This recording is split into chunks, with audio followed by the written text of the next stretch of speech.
আসসালামু আলাইকুম রহমতুল্লাহ। সবাইকে স্বাগত জানাচ্ছি আমাদের আরও একটি লেসনে। এবং আজকে আমরা কথা বলবো ইংরেজির আরও একটি মডেল ভার্ব ক্যানের ব্যবহার নিয়ে। সো আমরা শুরু করি আমাদের লেসন। ইংরেজিতে বহুল প্রচলিত একটি মডেল ভার্ব হলো ক্যান। আমরা জানি ইংরেজিতে অনেক ধরনের মডেল ভার্ব এক্সিস্ট করে। এর মধ্যে ক্যান হচ্ছে one of the very common model verbs. So আমরা যদি ক্যান ইউজ করতে চাই বিভিন্ন সিচুয়েশনে, বিভিন্ন সেন্টেন্সে, দেন সবার আগে আমাদের জেনে নিতে হবে ক্যানের স্ট্রাকচার।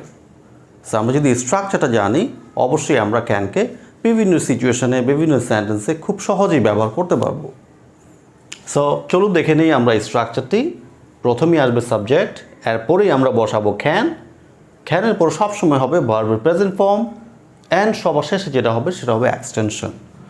সো এই স্ট্রাকচার ফলো করার মাধ্যমে আমরা অনেক সেন্টেন্স খুব সহজেই মেক করতে পারবো। সো আমরা একটু দেখে নিই যে কোন কোন সিচুয়েশনে আমরা এই মডেল ভার্ব ক্যান ইউজ করব। ফার্স্ট যে সিচুয়েশন, সেটাকে আমরা বলছি অ্যাবিলিটি অর্থে। কারো কোনো সক্ষমতা আছে বর্তমানে, সেক্ষেত্রে আমরা অবশ্যই ক্যান ইউজ করতে পারি। সো আমরা যদি উদাহরণটা দেখি, you can play the piano, তুমি পিয়ানো বাজাতে পারো। You have the ability to play piano, তোমার পিয়ানো বাজানোর সক্ষমতা আছে। সো এক্ষেত্রে আমরা ইউজ করছি you can play the piano.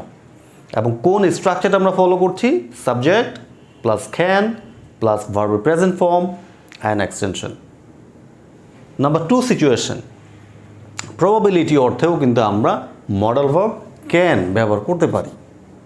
Probability বলতে আমরা কি বোঝাচ্ছি? সম্ভাবনা বা সম্ভাব্যতা আমরা বোঝাচ্ছি। For example, smoking can cause cancer, স্মোকিংয়ের কারণে ক্যান্সার হওয়ার সম্ভাবনা আছে। সো ইন দিস কেস আমরা কি ইউজ করছি? মডেল ভার্ব ক্যান আমরা ইউজ করছি। নাম্বার 3, পারমিশন বা অনুমতি বোঝানোর অর্থেও কিন্তু আমরা মডেল ভার্ব ক্যান ব্যবহার করতে পারি।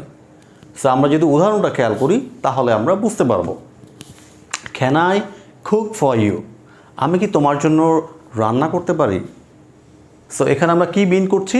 পারমিশন। আমরা একজন অন্য কোনো পার্সনের পারমিশন আমরা চাচ্ছি যে আপনি কি রান্না করার পারমিশন দিবেন। সো ইন দিস কেস আমরা ক্যান ইউজ করছি। এবং ইন্টারেস্টিংলি এখানে আমরা ক্যানকে সেন্টেন্সের শুরুতে আমরা ইউজ করছি। কেন সেন্টেন্সের শুরুতে?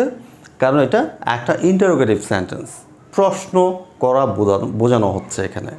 সো এই জন্য আমরা ক্যানকে একেবারেই সেন্টেন্সের শুরুতে ইউজ করছি এবং এই স্ট্রাকচারটা এখানে ফলো করছি। নাম্বার 4, রিকোয়েস্ট অর্থে আমরা ক্যান ব্যবহার করতে পারি। রিকোয়েস্ট বলতে আমরা বোঝাচ্ছি অনুরোধ করা, কাউকে কোনো কিছু করার জন্য যখন আমরা অনুরোধ করি, ইন দিস কেস আমরা মডেল ভার্ব ক্যান ব্যবহার করতে পারি। যেমন, can you give me a glass of water, তুমি কি আমাকে এক গ্লাস পানি দিতে পারো? সো এখানে আমরা কিন্তু আসলে অনুরোধ করা বোঝাচ্ছি। আমরা অন্য কোনো পার্সনকে বলছি যে তুমি কি আমাকে এক গ্লাস পানি দিবা বা পানি দিতে পারবে। সো এই ধরনের রিকোয়েস্ট করার ক্ষেত্রেও কিন্তু আমরা ক্যান খুব সহজেই ব্যবহার করতে পারি। এবং ক্যানকে নর্মালি আমরা ইনফর্মাল সিচুয়েশনে ব্যবহার করতে পারি। ইনফর্মাল সিচুয়েশন বলতে আমরা আমাদের বন্ধুবান্ধব যাদের সাথে আমরা ভেরি মাচ ক্লোজ, তাদের সাথে কনভারসেশনের ক্ষেত্রে ক্যানটা খুব সহজেই ব্যবহার করতে পারি। সো আশা করছি সবাই ক্যানের ব্যবহার নিয়ে কিছুটা হলো আইডিয়া পেলেন। এরকম আরও লেসন পাওয়ার জন্য আমাদের ফেসবুক পেজ ফলো করতে পারেন, আমাদের ইউটিউব চ্যানেল আপনারা সাবস্ক্রাইব করতে পারেন। সো সবাইকে অনেক ধন্যবাদ আমাদের সাথে থাকার জন্য।